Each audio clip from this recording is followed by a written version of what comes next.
that's the easiest. It's the easiest access of something that will alter your mind. Is alcohol. Try that and see. It says the only thing is what I noticed is you can't see the battery on here when you could before, but it's charging. So we're gonna try it. Go ahead if you want to line it back up. And we're gonna switch seats and have you come on over. We'll edit yours and we may take some photos if you don't mind of you. This will be on decrement, and if there's anything you don't want on there, let us know. No, everything I told you is perfectly fine with me. That's really a good story. We might cut out some of the wife thingies, maybe, in terms of the. We need to keep it in there because that's a contributing factor that she left. I have nothing. But I mean, in terms of like where you're getting into the restraining order thing, maybe we don't. We wait in case she somehow sees it, or you don't need all that. Yeah, I understand that. Is it still recording? No, it's okay. But yeah, absolutely. No, that was awesome. I really appreciate it. Really, please be genuine. Yeah. Don't say things to a veteran, take a picture, and then post it to Facebook. Hey, I'm supporting. Yeah. You know, my brother just did that with homeless people in Florida. Yeah. This guy was camping out for a radio station for 33 days, but he was in a good tent. He had clean clothes. We saw it. We've seen some of those. Yeah. And then they're out hanging with them, like, bring some canned goods. And I simply got on there. It's like, homeless people anymore and just green beans. Right. Right. And you're out there acting like you're homeless, but you're in a good tent. You have clean clothes. You're sleeping heavily, like in front of Best Buy. Yeah. And then at the end of it, you're first in line for Black Friday. Right.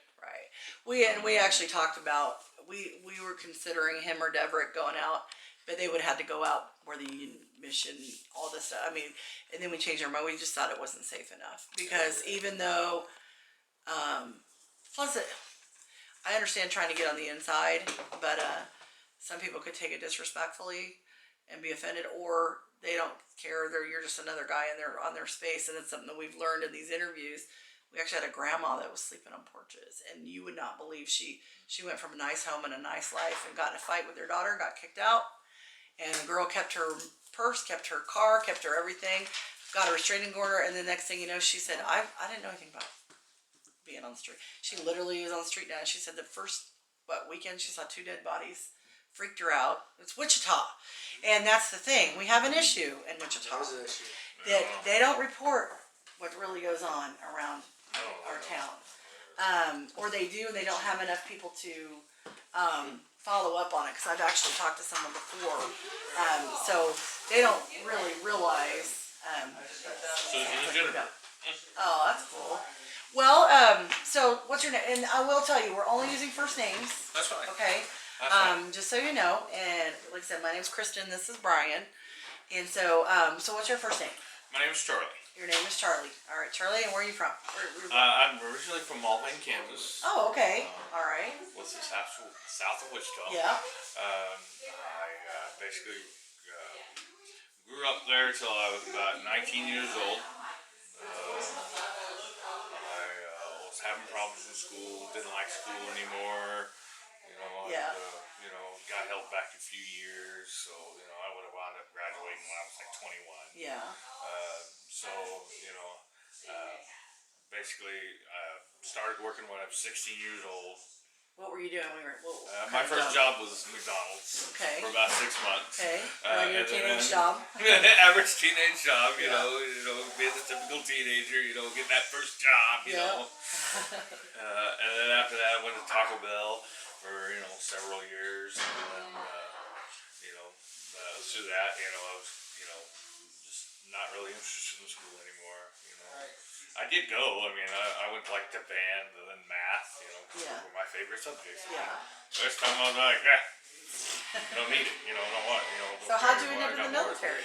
I wound up actually going, dropping out of school and going and getting my GED high school diploma and then going to college. I went to Cali County Community College in Ark City. Arkansas City, Kansas. Yeah. For those of you that don't know what Ark City is, for my airframe and power plant license to be able to work on aircraft, because of course Wichita we have a big aircraft industry. So I was like, well, just go get my license. And then after that, I decided to join the military. So I joined the Air Force. July 30th, 1996. Joined the Air Force. Active duty Air Force. What kind of training did you get into? I got stationed in McGuire Air Force Base, New Jersey. I was a KC-10 crew chief. Oh, wow. Maintaining the KC-10 aircraft. Mm-hmm. Was there for 3.5 years. I had actually got in trouble while I was in the Air Force. And that's what led me to get out of the Air Force. Because I had gotten in trouble because I had actually gotten, being from Kansas, we're, all sheltered country, bumpkins, I wound up buying a 30-30 rifle, hunting rifle, because I wanted to go on deer. Typical Midwestern thing here out here, Yeah. And, when I showed up to the base there, after I come back and got my car, drove back to New Jersey, had that, in my car, and, got all checked in, and they said, well, let's go check it into the armory, well, we can't keep it in the case. I was like, well, why not? I was like, well, we don't want to be responsible for the case. Mm-hmm. Like, I don't care about the case, I care about the gun, that's why it's in the case. Yeah. And they said, well, you can, find somebody, that lives in base housing and they can keep it for you. So I was like, okay, no problem. So I basically was living in dorms. I had actually locked it up in my wall locker in my dorm. Uh-huh. And Is that a no-no? that is a big no-no. Okay. You thought I'm going to do it under the shade know. until you can find a home for it. Is that was your goal? Yeah, that was my plan. My plan. And how old were you about this time? Age range? Were you... Well, I was 21. Okay. I turned 21 in basic training, actually. Okay. Giving blood. That was my 21st birthday, giving blood. So it wasn't the typical 21 going out and drinking. Right, right. But I had a good time, while I was in the Air Force. I did do 2 deployments. Where'd you go? I went to the country of Oman. Oh, to yeah. Sunray, Oman. Tell people where that's at. What's it near? It's in the Middle East. Yeah, it's in the Middle East. It's at the very bottom of basically Saudi Arabia. Right. So what was the culture like there? The culture was, just like the, Was it a religious community? Was there any certain type of Muslim, Islamic, any kind of influence there? I really don't know. You didn't know? We did get to experience the culture. We got to experience shawarmas and masalas for the first time. Shawarmas are delicious. I was like, What was the weather? Pretty warm? Yeah. Desert-like? Yeah, it was desert-like climate. Okay. What'd you do there? What was your our mission was, of course, the KC-10 is for those that don't know what a KC-10 is a cargo and refueling plane. Mm-hmm. It's based off the DC-10. Okay. Donald Douglas DC-10 design. It's got 3 engines. And it's also got 3 main landing gear. Mm-hmm. It's got your nose gear, your 2 main landing gear, and it's got a center. Big workhorse, impressive plane. Oh, it's awesome. I love it. It was awesome plane. 20 years, I love it. It was an awesome plane to work. So your job was to service ones that were already there? Job title was to maintain the aircraft. And I mean maintain the aircraft by servicing it with fuel, oxygen, oil, make sure it was ready for flight. Mm-hmm. Okay. Anything happen while you were there? Made you nervous or pretty good deployment? Yeah, it was a great deployment. Nothing bad happened. It wasn't during wartime. Even though it was Enduring Freedom operation, Enduring Freedom. Right. I remember that. Did you have any concerns about any kind of bio warfare going on at the time? Because later, some folks went through like Desert Storm and some of the other earlier ones had discovered later that their water and foods and laundry detergents and things had been tampered with, and we had came no home, got worries sick. there. So to be honest with you. Okay. And we were actually there along with the British. Oh, the British interesting. were kind of our host. Okay. They had a brick club. Okay. And how long were you there?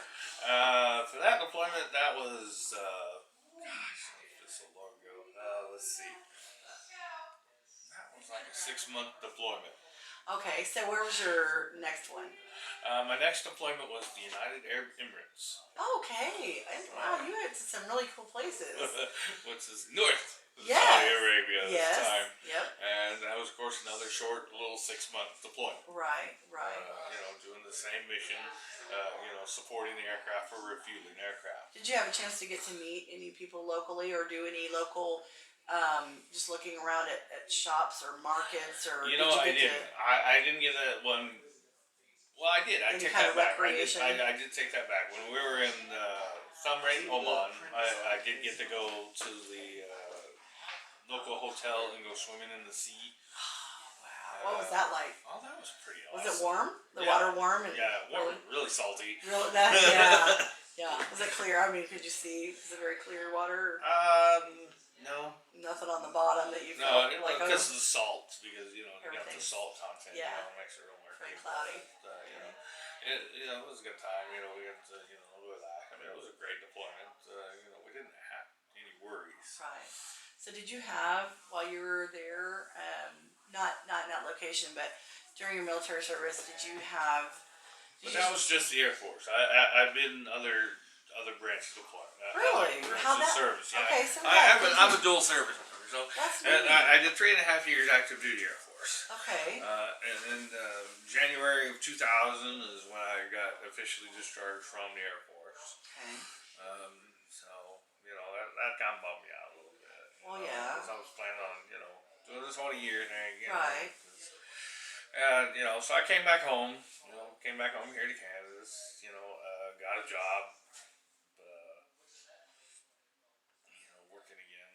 Did you stay in that same? Did you stay in aviation? Did you? I did actually stay in aviation. I wound up working out at the airport, working for UPS. Oh, that's good. Yes. Loading and unloading the Big UPS things, aircraft. Yeah. Packages. And, So it was Your still kind of the logistics same. job. Yeah. Yeah. And then after that, I actually wound up going to Raytheon contract field teams out of McConnell. Mhm. And was working out there doing the Pacer Craig modifications on the KC-135. Wow. Good job. Yeah, it was a good job. It was $17 an hour. Most I ever made in my life. Yeah. Had good things going. Good for me. And of course, I also remember being out there because that 9/11 happened. Right. Right. So. At the same time, that I was working out there. Yeah. But at the same time, I had also joined the Kansas Army National Guard. Okay. I was 161 Field Artillery, HHB, that was stationed right here in Wichita. It was originally at the West Douglas Armory Okay. on West Douglas. So what were your missions for them? I was a supply specialist. Basically, the mission of supply specialist is to support the unit to take care of the clothing records, arms, anything that the unit needs Yeah. that we have to supply. So. So during my 8 years that I was in the Kansas Army Wow. National Guard, I did 8 You years. got. With, Yeah. What? so 11 almost years. 12 years. Yeah. Yeah. I did 4 deployments with the Army National Guard. I did, Really? That's interesting. Hey,